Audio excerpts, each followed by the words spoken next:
Hey everybody, Bob Vieira, Universal Short Sales. Hope everybody's having a great day. Today I'm going to talk to you guys very quick. It's going to be very brief. It's going to be an overview on once you're prospecting to mortgage delinquent sellers, whether we're talking pre-foreclosure, NODs, properties going to the auction, whatever type of mortgage delinquent sellers you guys are prospecting to. We're going to talk today briefly about once you get the prospect on the phone, how do you deal with that phone call? Now, this isn't a sales guru lesson. I'm not telling you tactics and, tricks and trades. I'm simply letting you guys know what exactly works for me and my business and what we have success doing. So first off, let's talk about what do we mean when we say mortgage delinquent seller, right? It's pretty straightforward, pretty common sense. It's somebody who has a mortgage with a bank against their property, and for whatever the hardship is, maybe it's they lose their job, COVID hit and it jumbles their life. Maybe they have a divorce. Whatever the case is, they cannot make their mortgage payments to the bank. Okay, they're not making those monthly mortgage payments. So therefore, we have someone who's delinquent on their mortgage, aka a mortgage delinquent seller. Okay, very simple, very straightforward. Now, once you get them on the phone when you're prospecting, the first thing you want to focus on is you want to understand their motivation. Now, the cool thing about pre-foreclosure leads and mortgage delinquent leads that I personally love is the motivation is baked in, right? We have a baked in motivation. Now, we have to peel the layers off the onion as we talk to them to really find out why they're motivated to sell. But overall, we kind of already know, right? We kind of know they're facing foreclosure or they're soon to be facing foreclosure and they need to sell their property because they're behind on their mortgage payments. So you kind of already know when you're contacting them what their overall motivation is. But again, you want to peel back the layers and truly understand why is it they want to sell. Okay. For example, maybe you're prospecting to pre-foreclosure leads and they have an auction date coming up, right? Which I'm seeing a ton in my business right now, by the way, because a lot of banks, they have a backlog of pre-foreclosures. So they're starting to run through these, get these properties up for sale at the auction and take them back via foreclosure. So, I'm starting to see this a lot now. That's going to make the seller so much more motivated when they know they're facing an auction date. Okay, so that's one reason. Another very common reason is just plain old pre-foreclosure. So what happens, guys, somebody begins to miss their payments. Maybe they miss, let's say they're 2 months behind, 60 days. And, the bank might be reaching out to them, asking them, hey, when are you going to pay us? You're X amount behind, non-threatening letters like that. So what a lot of homeowners do is they kind of brush it off. They're like, look, they're reaching out to me, whatever, no big deal, who cares? What happens on that 90-day mark or that 120-day mark is they get a letter from the bank, but that letter sounds a little bit different. The letter says, hey, we're not playing nice anymore. If you don't pay us, now we're going to file a lis pendens against your property and we're going to file a foreclosure motion. What this does, going back to that word motivation, it sparks up the motivation. It scares the seller a little bit. Now they're like, oh no, I don't want a foreclosure against my record. I need to move quick and sell my property. Okay, so as you're talking to them, you want to make sure you're being conversational. But again, the overall reason they're looking to sell. But again, peel back that layer and find out why is it? Like, what is their actual motivation? Is there an auction date? Are they going to face a lis pendens? Maybe, they have a reverse mortgage against the property that they need to get out of their name. There's a million different reasons. Once you truly understand, you have a deep understanding for that motivation, it's going to make it a lot easier for you to solve their problem. And as investors, as real estate agents, if there's any agents out there listening, that's the main objective. You're solving somebody's problem. Okay. You're providing a solution. So understand that motivation. Now, What I'm going to tell you is this: as you're on that phone call and you're diving deeper into their motivation, you need to watch your tone. Here's what I mean. I don't mean to reprimand you, say watch your tone. Here's what I mean. There's a lot of sales gurus and courses and classes out there that teach when you're selling and you're going after those deals, make sure you have a rigid, step-by-step system, a sales pitch, if you will, to get the deal. Now, again, I'm not one of these sales gurus. Maybe that works for you on certain deals. Maybe it works. I highly suggest that when you're speaking to somebody that's behind on their mortgage, avoid that at all costs. Avoid sounding like a robotic person who's giving a scripted sales pitch. Because what's going to happen is you're going to come off as somebody who simply just wants to take advantage of their distressed situation, come in. It sounds very dry and like you just don't care and you're trying to get a deal. That may work for somebody else, who's not facing foreclosure. But I could tell you right now, I deal with a lot of people in the pre-foreclosure status or getting close. You have to understand their mental space. Okay. This isn't a normal motivated seller that wants to sell, get some cash and be on their way. These people are getting harassed by their mortgage servicer, both by phone and email. They're getting bombarded with yellow letters and realtors calling them, trying to list their home for a quick cash sale. They're getting bombarded by investors just like you. It's a very high stress situation. They're facing a foreclosure. Okay. The bank is threatening to take their property back. Again, the last thing on earth this seller wants to hear is you, Mr. or Mrs. Investor, calling them up, giving them a scripted robotic sales pitch and trying to profit from their distressed situation. I'm telling you, it's not going to come off good. And, you're either not going to get the deal or they're just going to hang up on you. Okay. So my suggestion, when I say watch your tone, what I mean by that is take a laid back approach. Okay. You want to be conversational, let the conversation flow. Don't, get into the sales pitch. My suggestion is have an outline of what you want to say on the phone, but just let the conversation flow. You don't want to sound robotic. Let them know that they're talking to a human being that's here, that's going to listen to their problems. Let them vent and rant and rave about how much they hate the bank and how they're getting screwed over with the foreclosure and on and on. And, take a laid back, friendly approach. Let them know you're here to help, that you specialize in these situations. And you're going to get a lot more deals that way.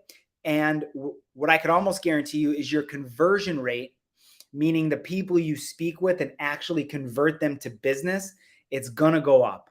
I'm telling you, they do not want to hear scripted, rigid sales scripts. Okay. And going off of that, another saying I like is shut up and listen. And this kind of goes back to the sales script. A lot of sales scripts teach you to, as soon as the seller picks up the phone, to boom, start right there, just get into the script and give your thing. With a pre-foreclosure lead, again, I would highly recommend you do not do that.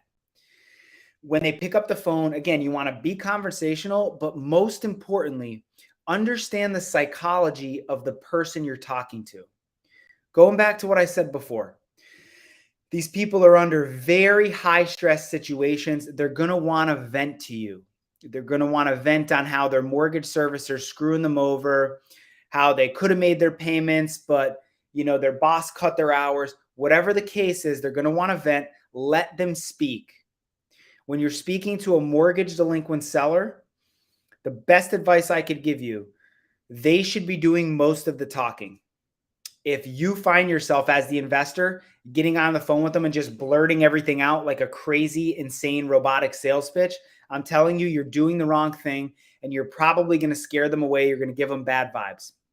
Let them talk, let them vent, and figure out what their problem is on a deeper level. Okay. Shut up and listen, and then figure out how you're going to be the solution to their problem. Okay, that's the best. That is one of the best advice I could give you. Now, going into okay, so you have them on the phone, you understand their motivation, you have a true understanding of it.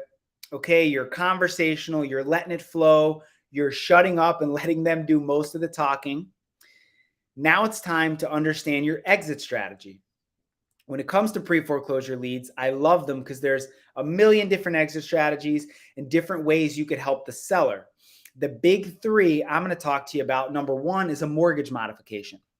A lot of investors hate this because they're like, all right, Bob, cool. I could help this homeowner keep their house, but how the hell am I going to get paid? How am I going to make money? So just to back up a bit, the definition of a mortgage modification in its simplest form, okay, is when you talk to a homeowner and they're in foreclosure, they're facing foreclosure, they're behind on their payments, and they want to keep their property. Now, people that are a part of Justin's group, you're probably, sick of me talking about mortgage modifications because I'm always ranting and raving, but I absolutely love mortgage mods as a deal source. So what you're going to do is when you're talking to the homeowner, you get them on the phone and they explain to you, listen, we're behind on our payments, but, I raised my family in this house. I have a lot of emotional attachments. We have great memories. I want to keep this property. I don't want to sell it. I want to keep it. So we applied for a mortgage modification. Don't hang up the phone. It's still a good lead. You're going to stay on the phone with them. Essentially, you're going to wish them the best of luck, be very conversational, be very polite, and just ask them, hey, good luck. Do you mind if I keep in touch with you throughout the mortgage modification process? It takes several months. Okay. Long story short, I'm really trying to keep this video brief.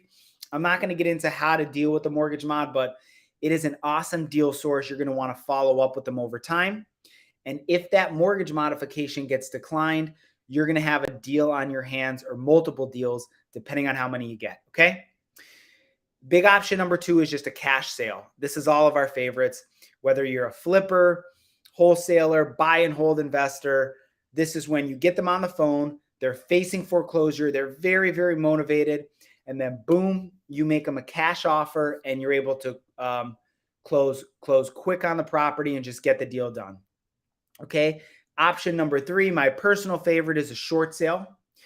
A lot of these people, and again, this all comes down to listening and asking the right questions. All right, guys, you're not going to know when you're talking to a mortgage delinquent seller.